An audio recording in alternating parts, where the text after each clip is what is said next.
if you're going to buy an Android gaming device, and that's a pretty big if, let's be real here, but if you are looking to buy one, the Shield, it seems like the way to go. Yeah, it's essentially a tablet, right?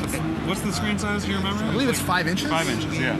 So it's a 5-inch tablet with a hinge and then a full gaming controller attached. Yeah, and as you and I pointed out in our flyer die, the hinge is actually great for when you're lying in bed, feeling sad about yourself, and sort of angling the screen so you can watch Netflix. That's great. Yeah, you can totally do this. There you go. And like, closes up, has HDMI out. It does. So that you can use it as a home game console. Yeah. It has this thing. Which I've never seen. So this is the customizable, it's magnetic. Yeah. They're called the Shields, I think they're called badges. Or badges, something. The problem is I've never actually seen a third-party one for sale. Really? No. So I have the stock one on mine. I keep losing it. Yeah, mine's got all scratched up. I want to get a new one. They have a carbon fiber version. That's because you and I are just terrible for taking care of objects. Well, it's pretty rugged. Like, I throw it in the bag, and it's been fine so far. But I really do like this, especially since the updates have come out that allow you to output to the TV. Right. And there's another one that does, so you can stream from, if you have a computer with an NVIDIA graphics card, a high-end NVIDIA certain graphics cards, let's be clear. You can stream Steam games, full Steam games, to this. And it's excellent. There's no lag on your local network. Right. You can't do it remotely, but no lag. The full experience. Sometimes you realize, like, I realize why this is not a handheld game, because it's hard to see things when it's all crammed into that little screen or whatever. But for the most part, like, I've been playing Just Cause 2 a lot on that's the best multiplayer. It's the best sandbox game, because you can sandbox game of all time. You can attach yourself to cars, just ride on cars, and it's fantastic. If you like Grand Theft Auto, play that. But you play it on this, and it's amazing. Yeah. It's awesome. Yeah. It's really interesting to kind of see Steam make that push too, because obviously when they sort of announced that support for the Shield, we're like, okay, well, this is sort of interesting. Yeah. That sort of blew up, but now we're starting to see a whole slew of Steam boxes hitting the market too. Yeah, Valve announced. Exactly. Valve had their press conference. I believe it was 13 Steam boxes they announced from partners that are certified by Valve. Yeah. Guys like Main Gear to slightly sketchier outfits like iBuyPower or whichever guys they are. But like covering a range of budgets. And, prices range from, I think there was a really small one that went for about $400 or $500 up to your usual slew of $2,000-$3,000 machines. So Valve is really kind of going at it here, and they've got a lot of different vectors to kind of get at people. So it's cool to see. I think it's a good angle. Like so the Sony and Xbox have the like, we build one thing, it costs this much money, take it or leave it. That angle's covered, so it's cool to see Valve doing it. Like, maybe we'll make something for everybody. Yeah, right? Actually, I think speaking of Steam machines, we've got one again under glass. NVIDIA seems to love doing that. Yeah. It's right here, and this is the chassis. Just the chassis. Yeah. Although, look, you can see it's spec'd out. It's got the GTX with 2 gigabytes. Yeah. Core i3. So this one. Interesting choice. Well, you got to figure it's a $799 machine. Yeah. So it's going to be sort of towards your lower end, and it is by CyberPower. $700. Yeah. $699. Yeah. And as we said, CyberPower hit or miss with build quality, in my experience. Right. Yeah. But like decently spec. Like you could play. Decent specs, You can play most games on this. It's more than enough for Just Cause 2. Yeah. Exactly. Yeah. Steam controller too. Which is very interesting. Is that in the box? I'm not entirely sure on that, but if you haven't seen it, the Steam controller is a very interesting beast. Instead of kind of going with a traditional controller layout like you'd see on an Xbox 360 or sort of a PS3, you've got sort of thumb. I'm just gonna. Sure, I took the glass off. Yeah, that's fine. It's fine. This is very heavy. Here, you can see the connects back here.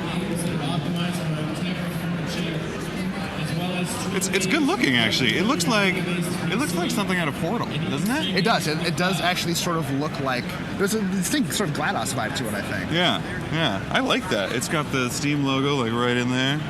I think they just realized that we took the glass off. You know what? They don't seem to They're mind having too a much. serious discussion. Yeah, but we're filming, so it's cool, and we're being nice about it. So yeah. No, it's really interesting. Again, bear in mind this is just a chassis. This is not the full unit yet. Well, it feels like it is the full unit. Is it? It's heavy. It's got some heft to it. It's got some. Yeah. I don't think it's completely full. Yeah, that's cool. Yeah. So we're gonna cover this back up because we're kind of giving us weird looks now. There we go. Sorry. That's good, because I'm actually not really sorry. Yeah. So they're also doing a lot of automotive stuff. Which is strange to see, because NVIDIA, they are the company that's been known for doing graphics cards for years and years. They've branched out into mobile chipsets. But if you're a company like that, it seems like that particular growth vector is limited in some ways. Smartphones are going to be huge for a long time. Tablets are going to be huge for a long time. But there's so many other directions to go, and it's interesting to kind of see NVIDIA go that route, especially with cars. cars almost fall into the Internet of Things, right? Like everything's got to be wired. Everything's going to have a processor at some point. So NVIDIA might as well be the ones making it. And speaking of processors, they announced a new one at this show. They did. Yeah. It's the Tegra K1, which is around the corner. We're going to go around the corner and take a look. Yeah, so the big draw about the K1 is that it has, quote-unquote, 192 cores. Here we go. Oh, look at this thing. Hello. So this is an exposed box. I guess you can see what's going on here. So you explain about the K1, because you know more about it than I do. So again, quote-unquote, 192 cores.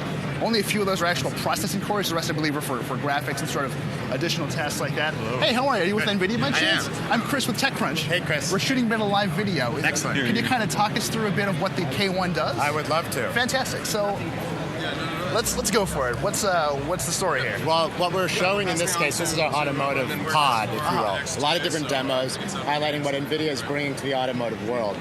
The first demo you're looking at here is what we announced with Audi just the other day. They are going to be using the Tegra K1 as their self-driving car engine, basically. They're operating their vehicles, even some at the show here, in a piloted driving mode. So that's fantastic. Self-driving when you're in controlled environments on a highway in a traffic jam. The car will stay in the lane and move forward with the flow of traffic. You don't have to touch the wheel. You don't have to press the pedals.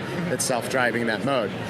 The demonstration here is basically showing an algorithm of the processing power of our chip. A front-facing camera would bring that view in that you're seeing.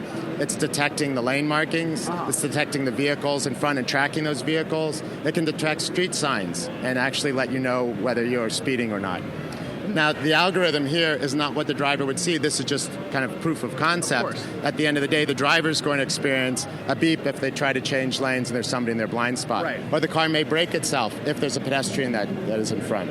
So we work with the automakers to be able to bring technology to the vehicle. We provide the hardware, a lot of software, and algorithms, libraries, and tools so they can build the appropriate apps for the car, whether it's driver safety apps or things like Google Earth and Street View, which is what we're showing in the Audi A3 behind you. Cool. Can we take a look at that? Absolutely. We can get in the car and we can go somewhere. Yeah, let's do that. Okay. But actually, while we walk over there, I'm just sort of curious, what's your sense of what those conversations were like with these car manufacturers? NVIDIA, tremendous player in graphics and chipsets for years and years. An automotive push seems a little out of left field for you guys, but maybe... We've actually been involved with Audi for 10 years now. Really? So early on, we started developing. We were kind of in stealth mode initially, but now we're in either shipping today or soon to be shipping in 20 different brands, 100 different models of cars.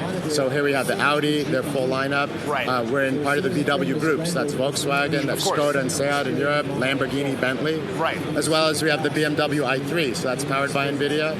A number of different 3, 5, 7 series also have NVIDIA navigation systems inside. That's fantastic. And then it's coming to Mini, and it's also in Rolls-Royce. So we keep expanding. So it seems pretty safe to say you're not going to be able to escape NVIDIA.